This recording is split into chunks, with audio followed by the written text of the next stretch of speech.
और वो कहते हैं कि अगर आप 3 महीने तक शांभवी महामुद्रा का अभ्यास करते हैं तो न्यूरॉन्स के पुनर्निर्माण की प्रक्रिया 241% तक बढ़ जाती है। आज तक किसी भी तरह की रिसर्च के इतिहास में इस तरह की बढ़ोतरी दर्ज नहीं की गई है। सिर्फ 21 मिनट के एक आसान से अभ्यास से आपके दिमाग के काम करने की क्षमता 241% बढ़ जाती है और न्यूरॉन्स का पुनर्निर्माण होता है।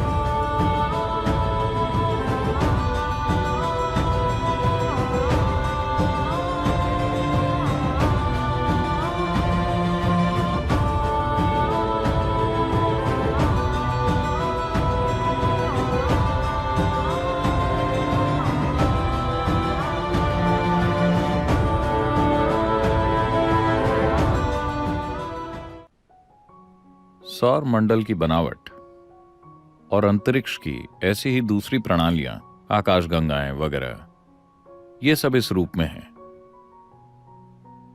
क्योंकि वो ज्यामिति की एक सटीकता तक पहुंच गई है।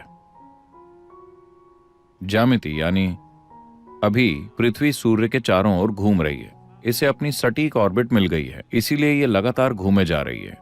कोई इंजन इसे नहीं चला रहा। देखिए, हवाई जहाज उड़ रहा है लेकिन उसे इंजन की शक्ति के कारण धक्का मिलता है, इसे कोई धक्का नहीं मिल रहा। ये बस ज्यामिति की सटीकता तक पहुंची और ये घूमे जा रही है। जिस दिन इसने अपनी ज्यामिति की सटीकता खो दी, इसने अपनी ऑर्बिट खो दी, ये गई काम से। तो इस प्रक्रिया में इस ग्रह पर जीवन भी पनपता है। इसी ज्यामिति को विभिन्न स्तरों पर शामिल करके हम यौगिक संस्कृति में कहते हैं कि इंसान शारीरिक रूप से और दिमाग के मामले में भौतिक विकास की चरम सीमा तक पहुंच गया है। यानी कि लाखों सालों के बाद ऐसा नहीं होगा कि आपके सिर से एक सींग निकल आए, जैसे कि पूंछ गायब हो गई, कुछ और गायब हो जाए। ऐसा नहीं हो सकता। हम ऐसा एक खास संदर्भ से कह रहे हैं। आज मॉडर्न न्यूरोसाइंटिस्ट्स भी ऐसी ही बातें कर रहे हैं। वो कह रहे हैं कि इंसान के दिमाग में न तो न्यूरॉन का आकार बढ़ सकता और न ही अंदर की वायरिंग बढ़ सकती है, क्योंकि भौतिक नियम इसकी अनुमति नहीं देते। लॉज ऑफ फिजिक्स इसकी इजाजत नहीं देते। मैं इसकी गहराई में नहीं जाऊंगा। इसे सरल शब्दों में कहें तो हम इसे यूं देखते हैं। आपका जन्म, इस ग्रह पर सारा जीवन सौर ऊर्जा पर चलता है ना? हाँ, ये सूर्य की ऊर्जा है जो ये सब कर रही है। साथ ही साथ चंद्रमा के गोल घूमने और चक्कर लगने का भी हमारे ऊपर प्रभाव पड़ता है। समुद्र का स्तर भी चांद की गति के साथ कम ज्यादा हो रहा है।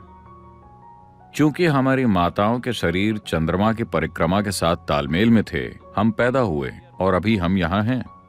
हाँ, अगर चंद्रमा की 28 दिन की परिक्रमा महिलाओं के शरीर में खुद को न दोहराती तो आप और मैं पैदा ही नहीं हुए होते। तो चूंकि ये उस हद तक पहुंच गया है, हम कहते हैं कि भौतिक नियम इस हद तक पहुंच गए हैं कि इस ग्रह पर जीवन अब और विकसित नहीं हो सकता। आपके पास जो कुछ भी है आप उसका पहले से बेहतर इस्तेमाल कर सकते हैं। उसी तकनीक का इस्तेमाल करते हुए हमने पहले साधारण फोन, फिर स्मार्टफोन और फिर आईफोन बनाया। इसी तरह हम इसका बेहतर इस्तेमाल करना सीख सकते हैं। लेकिन मूलभूत भौतिक नियम इस प्राणी को और विकसित होने की इजाजत नहीं देंगे। तो क्या यह संयोग से हो गया? नहीं। विकास का सिद्धांत, आप चार्ल्स डार्विन को जानते हैं, जिन्होंने कहा कि आप बंदर थे? मैंने नहीं, उन्होंने कहा। अगर आप विकास के सिद्धांत को देखें, जिसे सिर्फ 150 साल पहले ही प्रस्तुत किया गया था, हम हजारों साल पहले ये कह चुके हैं। मतलब, क्या आप 10 अवतारों के बारे में जानते हैं? कम से कम 9 तो आप जानते होंगे जो आ चुके हैं। पहला क्या है? मत्स्य अवतार। मत्स्य अवतार का मतलब है मछली या पानी का जीवन। इस ग्रह पर जीवन की शुरुआत पानी के अंदर हुई। अगला अवतार क्या है?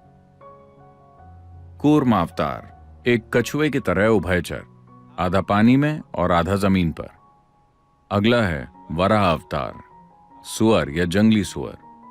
सभी स्तनधारियों में से जंगली सुअर एक ऐसा जानवर है जो अपने शरीर के साथ बहुत मजबूती से जुड़ा होता है। हम जंगल के पास रहते हैं। हम देखते हैं कि आदिवासी लड़के हिरण को एक छड़ी से मार सकते हैं। अगर आप उसे एक छड़ी से मारते हैं तो वो मर जाएगा। गली के कुत्ते हिरण का शिकार कर सकते हैं। पर जंगली सुअर को मारने की आप कोशिश करके देखिए, उसे मारना इतना आसान नहीं है। आप उसे गाड़ी से ठोक दीजिए, उसकी रीढ़ की हड्डी टूट गई, फिर भी वो चला जाएगा, वो रुकेगा नहीं, क्योंकि वो शरीर से मजबूती से जुड़ा होता है। उसका जीवन बहुत शारीरिक है। तो जीवन का अगला रूप था वराह अवतार। इसका सीधा सा मतलब यह है कि सृष्टि के रचयिता की पहली अभिव्यक्ति थी मछली, फिर एक कछुआ, फिर एक जंगली सुअर, अगला है नरसिंह, आधा आदमी आधा जानवर, अगला है वामन, एक बौना आदमी, अगला है एक पूर्ण रूप से विकसित लेकिन भावुक होकर धीरज खो देने वाला इंसान परशुराम, अगला है एक शांतिपूर्ण इंसान राम, अगला है एक प्रेम करने वाला इंसान कृष्ण, अगला है एक ध्यान में मग्न इंसान Buddha. The next is supposed to be a mystical being yet to come. माना जाता है कि अगला दिव्यदर्शी होगा जो अभी तक आया नहीं है। ये बिल्कुल डार्विन के विकास के सिद्धांत की तरह ही है ना? ये दोनों एक ही क्रम में हैं, ठीक एक ही क्रम में। डार्विन ने अपना सिद्धांत सिर्फ 150 साल पहले प्रस्तुत किया था। यही बात 12 से 15 हजार साल पहले कही जा चुकी है। खुद आदि योगी ने इसके बारे में बताया था। तो अगर आप जीवन पर गौर करते हैं तो आप साफ साफ देख सकेंगे कि जो निर्जीव है उससे जीवन प्रकट हुआ और फिर उससे जीवन का विकास हुआ। हमने इसे हमेशा इसी तरह से देखा है। हमने हमेशा जाना है कि जीवन विकसित हुआ है। आप जिस भी मंदिर में जाते हैं वहां एक सांप होता है।